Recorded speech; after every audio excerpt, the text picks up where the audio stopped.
Hi guys, this is Dr. Diaz, and this is for calculus, and we're going to discuss antiderivatives. I hope you guys got those PDF files, those books that I asked you to, well, look at it and read it a little bit and try to do some of the problems. And you have logging into Hawk Learnings. I'm not going to create those things, but at least it helps you a little bit, and we need any other source to help us to enhance our learning in calculus. And since, well, we're teaching now remotely, it's going to be kind of difficult to do it. But anyway, we're going to keep doing it. I'm going to make some videos and try to help you a little bit with this. Okay, so let's go here with the definition of antiderivative. Antiderivatives is like what? Well, it says anti, it's like undo derivatives. And if we go back a little bit, let's go back here some slides, because I was going to start with this section. Yes, this section, but there's some slides here. Let's see the word. Yeah, antiderivatives. We need to find a way to undo differentiation. Basically, if I give an expression like this one, I would ask you, find the antiderivative of this f of x equal to x squared. What I'm asking you to do is, what number or what expression give you x squared, right? That the derivative, let's put here, the derivative or whatever was this of x of this function gave you x squared. Which expression was that one? So what if this f of x function was something like, let's say, x cubed? We know it has to be an x cubed, because the derivative of x cubed, you drop the 3 and you take 1, right? F prime of x cubed is going to be what? 3x squared. But there's not a 3 here, right? So it's not necessarily x cubed. It will be, what if this is x cubed divided by 3? Ah, look at that. Because now if we do the derivative of this, of x cubed divided by 3, it's going to be what? Derivative with respect of x cubed divided by 3, we will have what?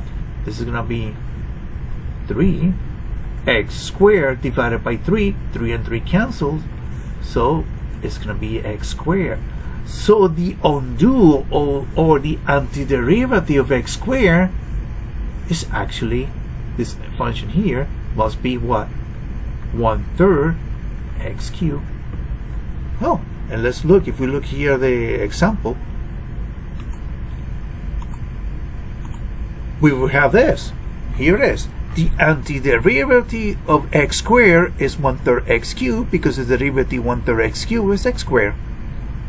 Right? But this antiderivative, you have to add plus c, which is a constant of integration. And that's how we go to the next definition, right? The derivative of f of x is going to be f prime plus c. And it's because the derivative of a constant is going to be 0, and the derivative of f of x will give us that function. So let's go move fast forward to the problem that I was stopping there. Okay, this one. Now, instead of calling the undo, we had to look for the expression.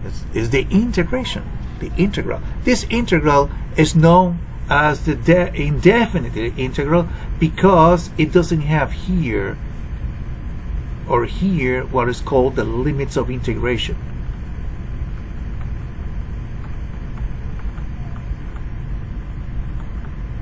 When the integral has something like this, let's say from a to b of f of x dx, this is known as definite integral.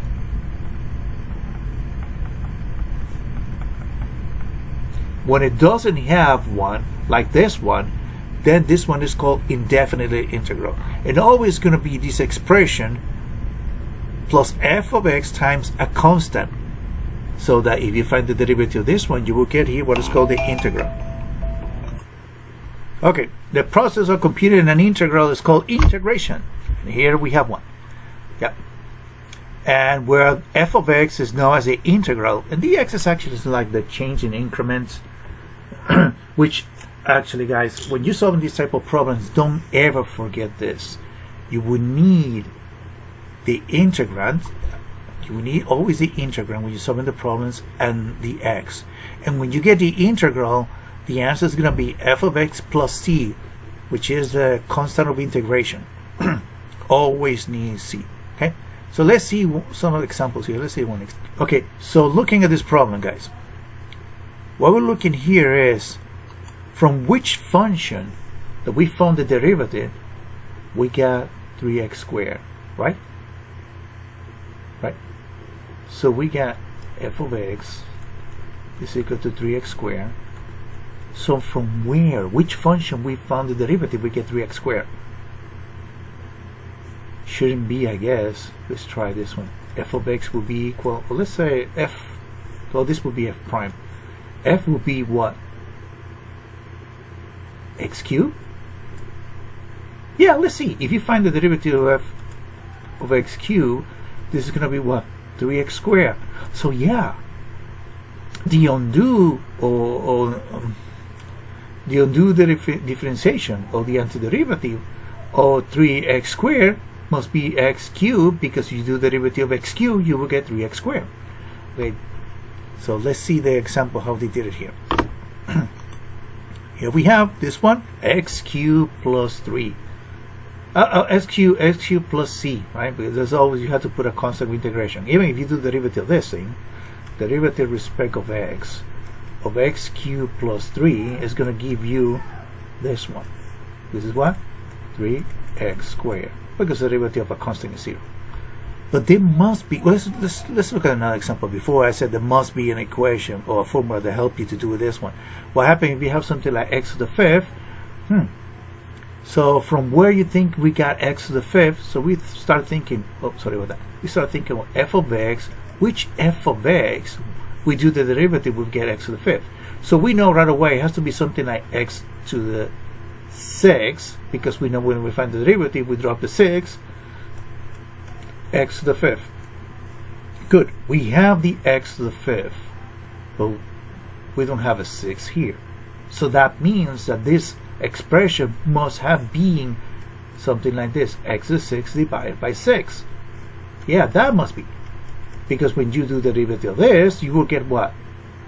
Well, derivative respect of x, of f of x, it will be what? You drop the 6, x to the 5, and this still divided by 6, 6 and 6 cancel, and you will get x to the 5, which happens to be this fellow. Right, let's see how they did the problem. And there is. So there must be a formula that do something more simple than me just trying to guessing which one is the expression. And the formula is this. Aha! It's some sort of a power rule. Well, this is not the formula. This is the power rule in derivation. The formula is this one. Yeah, antiderivative. The power rule. There's some sort of a power rule. So that means that to any expression that you have, let's say x to the let's say 4 dx, don't forget the dx, this is always going to be what? X to the 4 plus 1 divided by 4 plus 1 plus c, don't forget the c, which end up being what? X to the 5th divided by 5 plus c. Oh, yeah. So let's see this example. Next. Let's stop here.